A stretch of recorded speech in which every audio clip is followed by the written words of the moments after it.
Interessante que a utilização de letras, especialmente do final do alfabeto para a definição de gerações, nos últimos 40 anos, ela foi meramente casual, né? Porque como aqueles que nasceram depois da Segunda Guerra Mundial, especialmente nos Estados Unidos, foram chamados de baby boomers, né? Aqueles que nasceram depois da explosão de bebês que a guerra trouxe. Afinal, o mundo que entrou em guerra e que morreram 55 milhões de pessoas, acabou, de uma certa forma, fazendo com que, para que a vida pudesse ter mais alegria, vivacidade, né, também a sexualidade veio à tona, o rock, depois o movimento hippie, ou seja, uma série de coisas que encantaram a vida de uma outra maneira. E nesta hora, a geração que veio depois dos baby boomers, isto é, daqueles que nasceram nos anos 50, ela precisava ser classificada. E se usou uma classificação genérica, que é X. Por isso ela foi chamada de geração X. A questão é que o X era um X mais ou menos como se usa em equações, né? Ele só preenchia uma lacuna para indicar que algo ali estaria. Na sequência, dado que se utilizou a expressão geração X, claro que se pegou a sequência do alfabeto, né, e se trabalhou aí, então, Y e Z. Como eu fico com o meu iPod, eu fico 24 horas com ela. Eu ver vídeo, ouvir música também. Fico mexendo no Twitter, no Facebook. Ver filme, baixar álbum. Falo alguma coisa importante que aconteceu. Conhecer banda nova. Eu uso a internet também para isso. Existe hoje uma predisposição para o jovem não ter medo de usar a tecnologia por fazer parte do seu meio ambiente. A internet, ela tem conhecimento.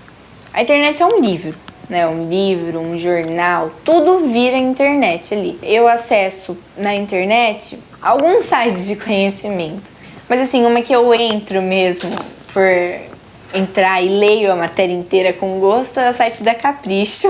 O uso da informática, né, ou o uso das tecnologias, vamos dizer assim, vinda do computador, de um tablet, de um celular, ele nos mostra diferentes vias de chegada de informação, mas e aí, ela chega.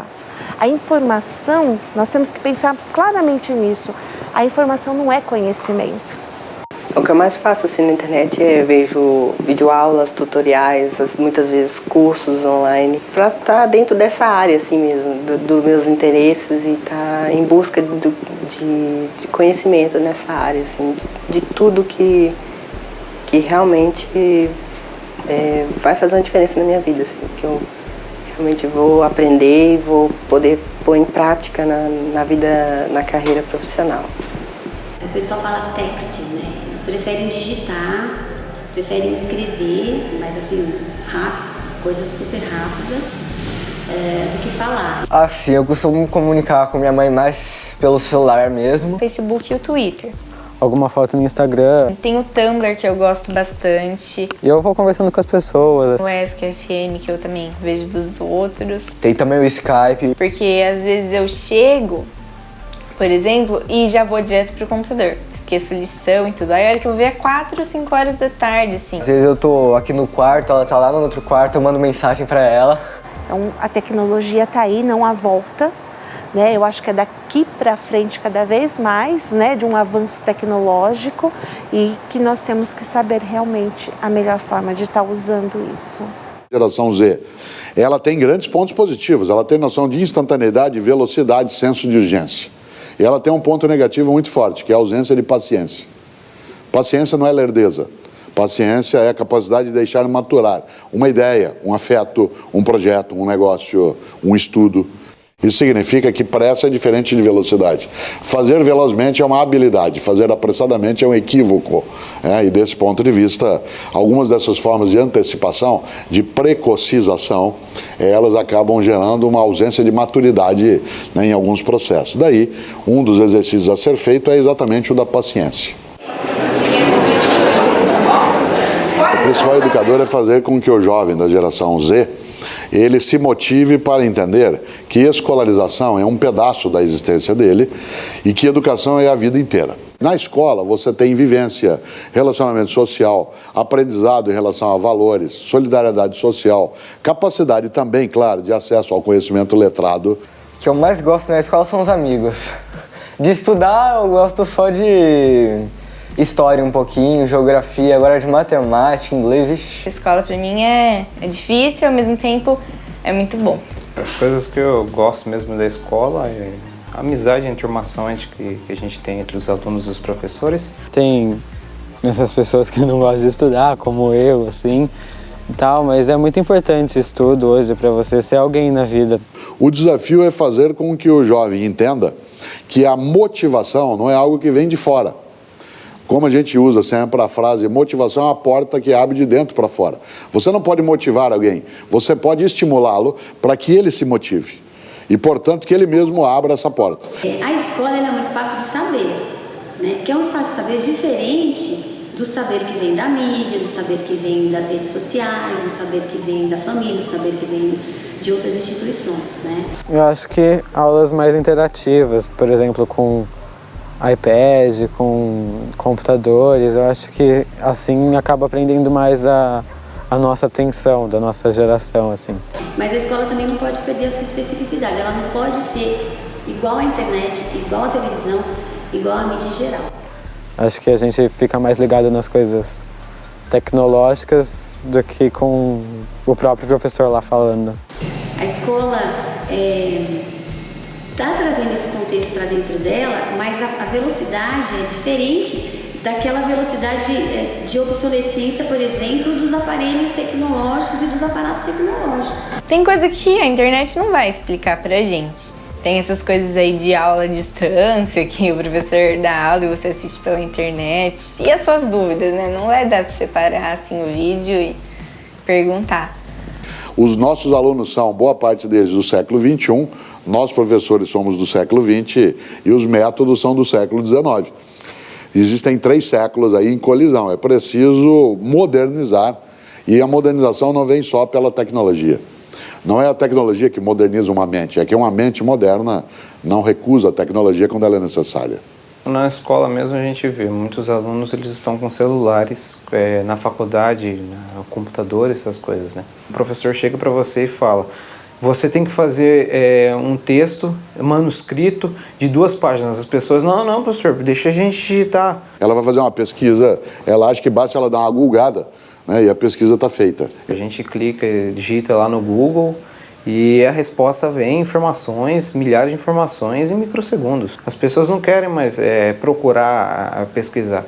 Eles querem um negócio pronto, rápido e fácil, porque eles não querem coisas que demorem, que deem trabalho. Muita coisa assim que o professor fala, vai pesquisar. Se a gente não tivesse a internet, pesquisasse em livro, assim, né, ia ser difícil. A internet é um estupendo meio de acesso e começo de uma pesquisa. Não pode ser de maneira alguma aquilo que uma biblioteca oferece, que é a capacidade de você adensar, pegar um livro, ir, voltar, manipulá-lo. E se não me empurrar um livro assim, eu acabo não lendo. O livro, ele exige um outro modo, inclusive, de comunicação e aprendizado, a tal ponto que algumas escolas, pelo mundo afora, que implantaram sistemas digitais imediatos em sala de aula, já recuaram um pouco, porque o mundo digital ele tem um componente distrativo.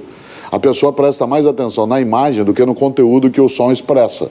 E nesta hora, o livro carrega uma obrigatoriedade de atenção que ainda é maior, que não é substituída.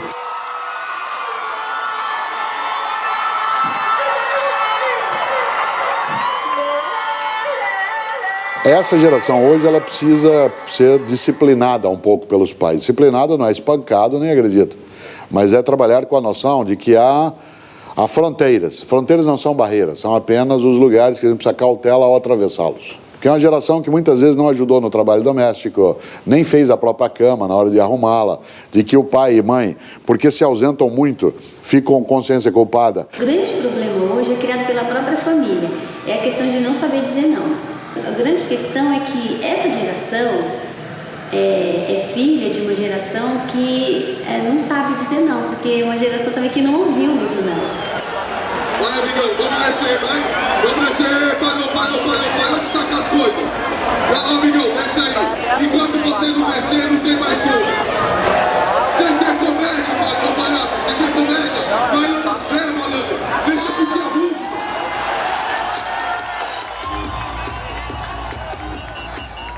Uma coisa é ser geração Z no Brasil, outra coisa é sê-lo no Marrocos. Uma coisa é ser geração Z dentro de uma metrópole, outra coisa é numa cidade menor. Uma outra coisa é ser geração Z numa cidade, outra coisa é sê-la no campo, né, no meio rural, que, portanto, altera a definição, mas tem algumas características que são comuns.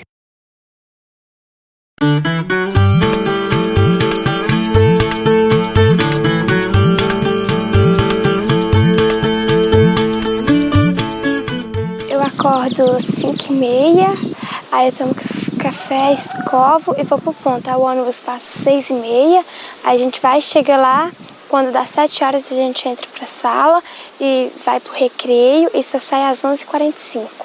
É lá a gente lê, aprende várias coisas sobre português. Saí lá de casa mesmo, norte de Minas, foi com 12 anos, sabe? Fui morar com a minha irmã em São Paulo, arrumei um trampo lá, só que eu não vou ter as aulas não, sabe? Aí o ruim meu foi isso aí. No mundo rural, embora exista a presença do mundo digital, ela é mais rarefeita. Você não tem ali um contato contínuo e cotidiano com essa digitalização da vida. Portanto, é claro que aquilo que o mundo digital carrega, que é instantaneidade, simultaneidade e mobilidade, ele não aparece necessariamente do mesmo modo, né, dentro da área rural. E o jovem da cidade, dessa geração Z, tem essa vantagem do senso de urgência e a desvantagem da incapacidade de ter muita paciência. Já na área rural, o jovem da geração Z, ele tem menor familiaridade, portanto isso não é tão bom com algumas plataformas digitais que ele vai precisar para a utilização no dia a dia, isto é, não fica tão perto do que ele tem que usar e ele não tem tanta vivência, mas ele tem um ponto positivo que é uma paciência maior, especialmente quem lida no campo rural, de ver que as coisas têm que crescer, que a borboleta não pode sair do casulo antes da hora, né? Que você não pode apanhar uma laranja antes que ela esteja no ponto, senão você vai ter que artificializar. O principal desafio é fazer com que essa capacidade que tem de vivência e paciência não se distancie das formas de tecnologia que hoje fazem crescer as capacidades, isto é, que estar na área rural não se transforme num isolamento. A gente tem um computador na minha casa, só que não tem internet, porque meu pai fala que é muito perigoso a internet.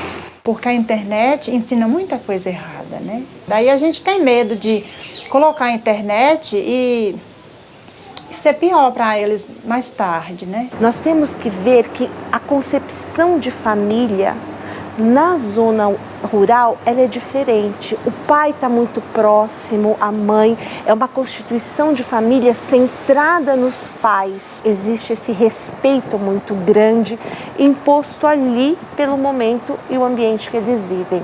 Já muito diferente na zona urbana. Quantos pais saem cedinho, o filho ainda está dormindo e quando esse pai retorna para casa, esse filho já está dormindo novamente para ir para a escola no dia seguinte? Meu pai, ele me ensina a fazer um monte de coisa, mexer com encanamento, mexer com carro, com eletricidade, tudo. Meus pais nunca proibiram de impor limites. Você vai ficar no computador de 2 às 3. Mas assim, eles mostraram que se eu ficar muito tempo, pode fazer mal. Não só meus pais, que passaram todos os valores que eu tenho até hoje, mas minha avó também, né? E a minha madrinha e a minha tia, que é a comadre da minha mãe, e todo mundo que estava sempre à minha volta, que cresceu junto comigo. Se ela é uma criança ou um adolescente, quem que tem que dar o modelo? O adulto que está com ele. Em casa ensinou desde pequeno a fazer as coisas, está sempre ajudando, porque você vai aprendendo. Não é fácil educar os filhos. Porque no lar você educa de uma maneira, mas a sociedade educa de outro jeito. O que a família nos mostra, o modelo de família, este adolescente vai copiar isso para fora de casa. Eu acho que a gente sempre transmite um pouquinho do que a gente recebeu, né? Apesar de ter sido uma educação um pouco diferente. Quando eu não permito alguma coisa, ou quando eu proíbo alguma coisa, eu sempre explico o porquê. É o lar que vai ensinar as primeiras lições de vida. Se a mãe e o pai aplicar as boas lições dentro do lar, pode ficar tranquilo que lá na sociedade, lá fora, na escola, o professor não vai ter dificuldade com um aluno. Chico Xavier dizia, embora ninguém possa voltar atrás e fazer um novo começo, qualquer um pode começar agora a fazer um novo fim. O que eu gostaria mesmo é ser guitarrista profissional, assim.